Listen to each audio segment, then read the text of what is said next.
Well, I mean, the concept in its simplest analogy is, as most people know, that there's two kinds of cholesterol that affect the body: the bad kind and the good. If you have too much of the bad, you're dead. The good kind negates it.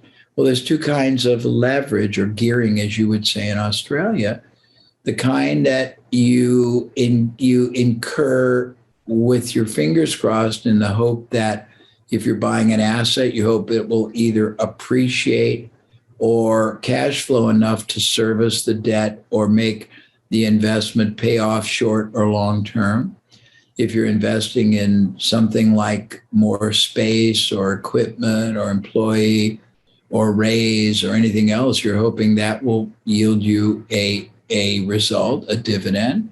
Nobody writes a check in business if they don't really deep down, consciously or subconsciously, expect it to make a profit for them.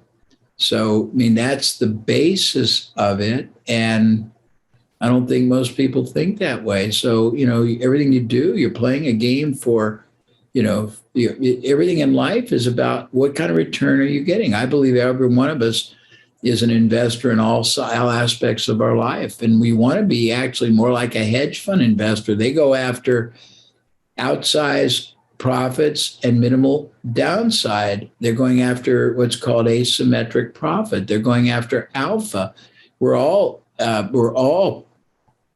human hedge funds or corporate hedge funds, whether we know it or not. We're allocating all kinds of the equivalent of asset classes in our portfolio, whether it's opportunity cost, whether it's where we market, whether it's how we develop and grow our people, whether it's our minimal or maximum product offering. And we're expecting to be invested looking for alpha, which is beyond market performance. And yet we don't even know what our allocation is to this. We don't know the risk associated. We don't know what we're getting out of it yield wise.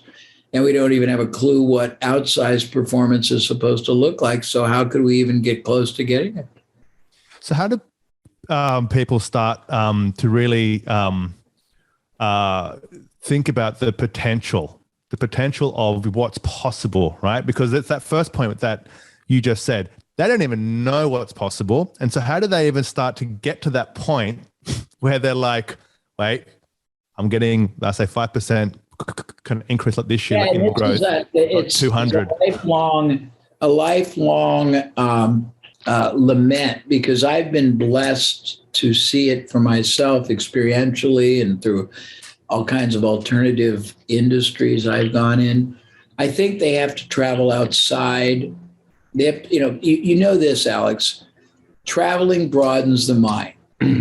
If you travel outside of your city to other parts of your country that have different climates, you see different topography, weather, dress. If you travel outside your country to other countries, you see different climates, food, ethnicity, religion, architecture. If you travel outside of your continent, you see that far more expansive. But when you travel outside your industry, you start seeing possibilities. I think you've got to be committed consciously. I was accidentally thrust into it, but you got to all the time start studying other industries. Force yourself to to examine and to study things. Get on a search and search things you're not involved in. Search other industries. Search other categories. You need to understand what other people are doing, how they're doing it. Every friend, every colleague, every relative, every church member, every health club member that ask them if they're in another industry, to interview them. Ask them to tell you how their industry works, what they know about it, how they sell, who they sell to, what they sell, what they're selling. Learn everything you can about everything you can, because that will give you what you secretly want, which is absolute ethical advantage. It's that curiosity, isn't it? It's having that curiosity, that hunger. Hopeless curiosity. I haven't heard that statement before.